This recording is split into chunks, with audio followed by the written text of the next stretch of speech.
Hello student हम पढ़ रहे थे केमिकल काइनेटिक्स और आज का हमारा टॉपिक है रेट लॉ, वेग नियम। ठीक है ना। तो वेग नियम को समझने से पहले हम थोड़ा रेट ऑफ रिएक्शन पे जाते हैं। अपने जो प्रीवियस हमने टॉपिक पढ़े थे, तो हमने देखो प्रीवियस टॉपिक में पढ़ा था कि rate of reaction equals to होता है minus d r over d t reactant की टर्म्स में और d p over d t product की टर्म्स में। ये हमने पढ़ा था। ठीक है, मतलब इस टाइम इंटरवल पर डी टी का मतलब इस शॉर्ट टाइम इंटरवल पर रिएक्टेंट की कंसंट्रेशन में कितना चेंज हुआ है।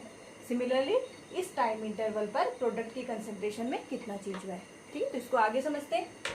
तो एक रिएक्शन है आर गिव्स टू पी। हमने एक टाइम नोट किया, स्टार्टिंग में हमने एक टाइम लिया T1 टाइम लिया। तो स्टार्टिंग में हमारे पास क्या है, रिएक्टेंट के ए मोल्स थे।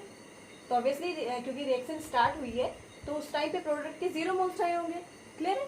हमने ऐसे ही सेकेंड रीडिंग ली, मतलब टाइम हमने T2 नोट किया और टाइम T2 पर देखा कि जो प्रोडक्ट के हैं एक्स मोल बन गए हैं। तो प्रोडक्ट के एक्स मोल बने हैं, इसका मतलब रिएक्टेंट के ए माइनस एक्स मोल बचे होंगे। क्लियर हो रहा है इतना। ठीक है, अब देखो रेट इक्वल टू माइनस, ये माइनस का साइन है। रेट इक्वल टू क्या है, change in concentration at this time interval. तो टाइम इंटरवल हमने लिख दिया T2 माइनस T1 और इस टाइम इंटरवल पे हमारा क्या, कितना रिएक्टेंट का कंसंट्रेशन चेंज हुआ है, ए माइनस एक्स माइनस ए। ये हमने नोट कर लिया। ऐसे ही प्रोडक्ट के केस में लिख लेते हैं T2 माइनस T1 और प्रोडक्ट का कंसंट्रेशन कितना चेंज हुआ है, एक्स माइनस 0। इतना क्लियर हो रहा है। ठीक है, अब यहाँ से देखो ये माइनस का ए है, ये प्लस का ए है, ए से ए कैंसिल हो गया और ये देखो माइनस की एक्स है और बाहर भी एक माइनस का साइन है, तो माइनस माइनस पॉजिटिव हो गई और हमारे पास आ गया D x over d T. इसको हमने डी के टर्म्स में लिख दिया। सिमिलरली यहाँ पे आ गया D x over d T. ठीक है, तो हम आगे इसका मतलब कि जो रेट है, हाँ रेट है वो किसके बराबर है, D x over d T. चाहे आप रिएक्टेंट के टर्म में लिखो चाहे प्रोडक्ट के टर्म में लिखो, सेम आता है। तो आगे हम जहाँ पे भी रेट लिखेंगे वहाँ पे हम रेट की जगह पे D x over d T लिख सकते हैं। इतना क्लियर हो रहा है यहाँ से। ठीक है, अब हम अपना टॉपिक शुरू करते हैं, इसको ध्यान से समझ लेना।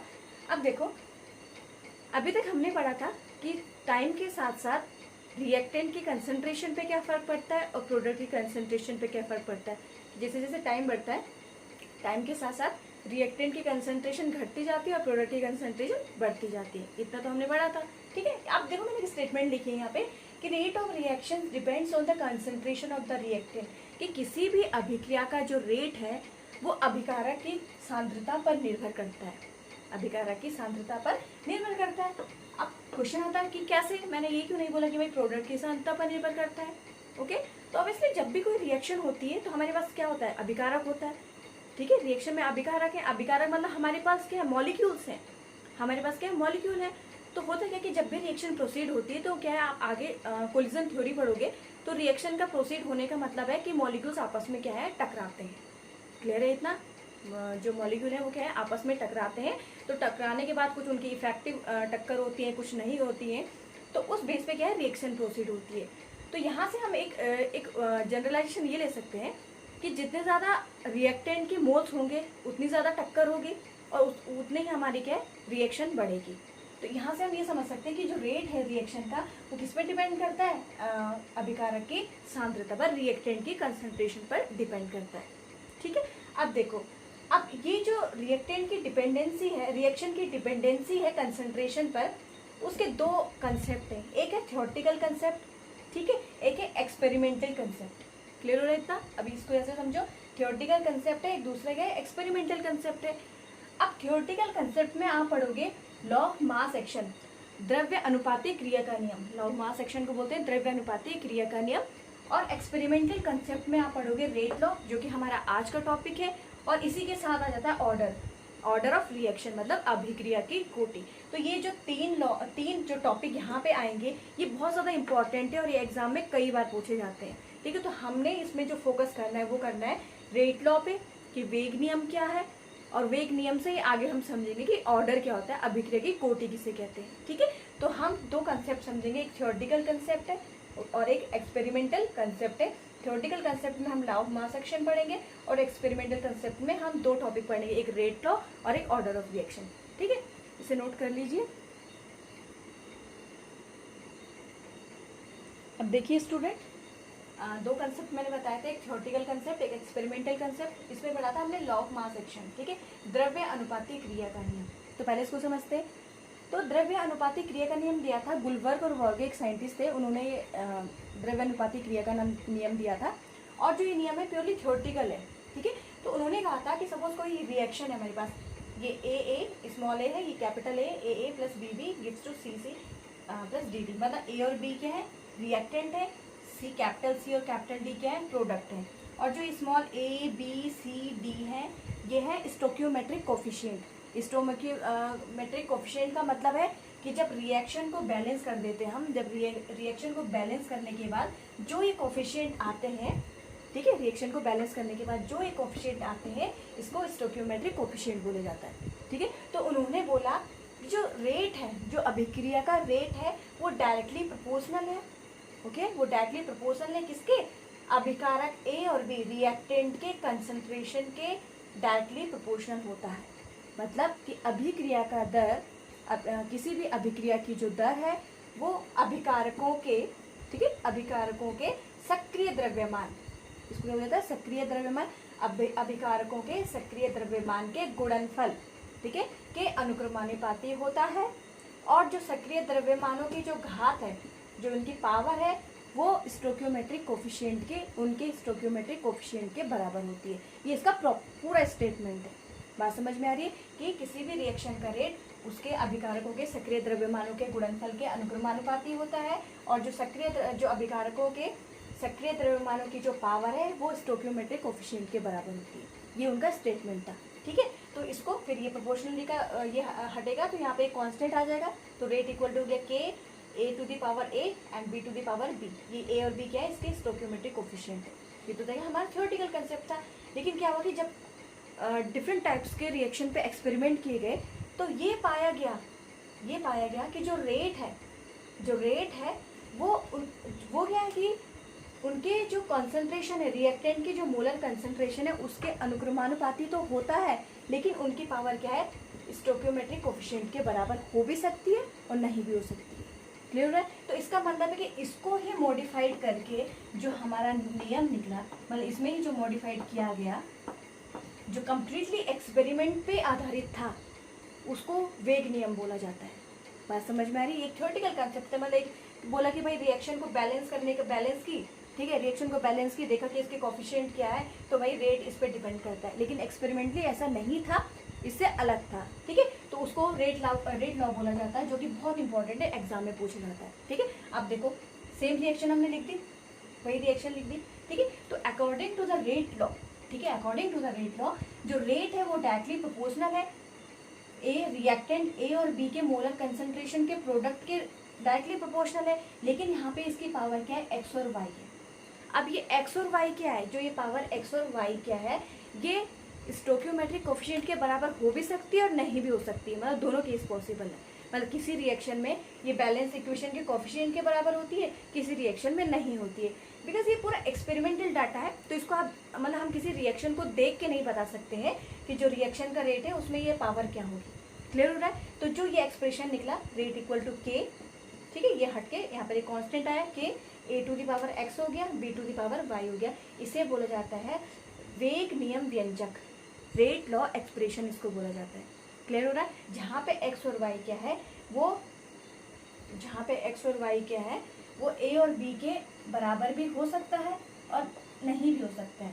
जो एक्स और वाई क्या है, ए और बी के बराबर भी हो सकते हैं और नहीं भी हो सकते हैं। तो इसको हम डिफाइन कैसे करेंगे, इसका स्टेटमेंट कैसे बनेगा, कि इसको हम ऐसा कह सकते हैं कि जो वेग नियम है वो एक गणितीय व्यंजक है, जिसमें क्या है, जो ये दिखाता है कि जो अभिक्रिया का रेट है वो अभिकारकों की मोलर सांद्रताओं के गुणनफल के अनुक्रमानुपाती होता है, और जिसमें अभिकारकों की जो सांद्रताओं की पावर है वो स्टोकियोमेट्रिक कोफिशिएंट के बराबर हो भी सकती है और नहीं भी हो सकती है। ठीक है, तो मैं इसको लिख नहीं रही हूँ, मैंने बोल दिया, आप उसको नोट कर लेना कि ये क्या है, हमारा वेग नियम है। क्लियर हो रहा है इतना। तो आपके पास क्वेश्चन इस ढंग से आएगा कि आपको एक क्वेश्चन दिया रहेगा, उसमें रेट लॉ दिया रहेगा पहले से, क्योंकि वो एक्सपेरिमेंटल वैल्यू है और उस पे बेस्ड आपको क्वेश्चन पूछा जाएगा। क्लियर हो रहा है इतना, ठीक है। अब यहाँ से देखो, इतना समझ में आ गया कि इसी की जो मॉडिफाइड फॉर्म है उसको वेग नियम बोला जाता है। और वेग नियम में सिर्फ चेंज इतना क्या है कि पावर में चेंज है। यहाँ पे स्टोकियोमेट्रिक कोफिशिएंट है इसकी पावर, यहाँ पे अलग पावर है जो कि उसके बराबर हो भी सकती है और नहीं भी हो सकती है। क्लियर हो रहा है इतना, ठीक है। अब आगे देखिए, अब यहाँ से हमारा एक दूसरा कंसेप्ट निकलता है जिसे हम बोलते हैं ऑर्डर ऑफ रिएक्शन। एक दूसरा टॉपिक आता है ऑर्डर ऑफ रिएक्शन, मतलब अभिक्रिया की कोटि किसे कहते हैं, अभिक्रिया की कोटि किसे कहते हैं। तो यहाँ से ये समझो कि अभिक्रिया की कोटि हम कैसे डिफाइन करेंगे, कि उसके स्टेटमेंट सुन लो पहले, कि रेट लॉ में, ठीक है, रेट लॉ में मतलब किसी वेग नियम में उपस्थित अभिकारकों की घातों के योग को, अभिकारकों की घातों के योग को अभिक्रिया की कोटि कहते हैं। स्टेटमेंट आप नोट कर लीजिएगा कि वेग नियम में उपस्थित अभिकारकों की सांद्रताओं की घातों के योग को अभिक्रिया की कोटि कहा जाता है। बहुत सिंपल है, ठीक है। तो यहाँ से ऑर्डर क्या आ जाएगा, अगर मैं इस रिएक्शन की बात करूँ, ये तो एक मैंने जनरल रिएक्शन लिखी है, एक जनरल लिखा है हमने, ठीक है। तो इसका रिएक्शन यहाँ से ऑर्डर क्या हो जाएगा, अब देखो अभिकारक की सांद्रता, अभिकारकों की घात क्या है यहाँ पे, इसकी पावर x है, इसकी पावर y है ना, ठीक है। तो उसकी घातों का योग मतलब x प्लस y, तो ये हो गया अभिक्रिया की कोटि, ठीक है। तो सिंपल से डेफिनेशन पूछी जाएगी कि अभिक्रिया की पहले तो यहाँ से आता है कि वेग नियम की डेफिनेशन कई बार पूछी जाती है, ठीक है। वेग नियम क्या है वो आपने समझ लिया, ये सब वेग नियम है। उसके बाद है कि अभिक्रिया की कोटि किसे कहते हैं, तो सिंपल से अभिक्रिया की कोटि की सिंपल डेफिनेशन आप लिख सकते हो कि वेग नियम में उपस्थित अभिकारकों की पावर्स के योग को अभिक्रिया की कोटि बोला जाता है, और इस पे बेस 1-2 नंबर के न्यूमेरिकल पूछे जाते हैं, ठीक है। इसको नोट कर लिया, नोट कर लो इसे। स्टूडेंट देखो मैंने अभिक्रिया की कोटि की डेफिनेशन लिख दी है, ठीक है। वेग नियम में उपस्थित अभिकारकों की घातों के योग को अभिक्रिया की कोटि कहते हैं। अब आप देखो क्वेश्चन कैसे पूछा जाएगा एग्जाम में, कि ये क्वेश्चन है कि a plus b gives to c, ठीक है, रिएक्शन दे रखी है। इसके लिए वेग नियम दिया गया है आपको r दैट इज रेट, वेग नियम है r equal to k a to the power 1/2 and b to the power 2। अभिक्रिया की कोटि ज्ञात कीजिए, इस टाइप से आपके पास क्वेश्चन आएगा, ठीक है। तो आपको क्या देखना है कि आपके पास क्वेश्चन में वेग नियम दिया गया है, ठीक है। तो वेग नियम आप सबसे पहले लिख दोगे कि क्या है, r equal to k, a की पावर कितनी है 1/2 और b की पावर क्या है, हाँ 2, ठीक है, ये दिया गया। तो इसकी कोटि क्या हो जाएगी, इसकी कोटि क्या हो जाएगी अकॉर्डिंग टू द डेफिनेशन, कि अभिकारक की जो वेग नियम में उपस्थित अभिकारक की घातों के योग को कोटि बोलेंगे।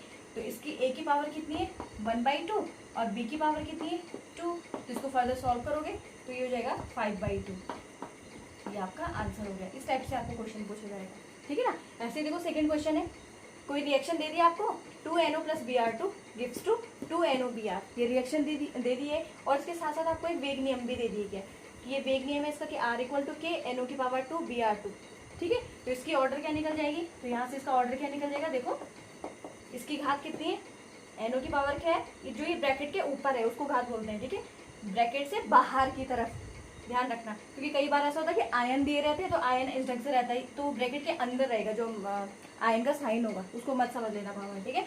तो ऑर्डर क्या हो जाएगा, इसकी ब्रैकेट से बाहर क्या है 2 है ना, तो 2 प्लस Br2 है, इसके ऊपर कुछ नहीं है, इसका मतलब 1 है, तो 2 + 1 दैट इज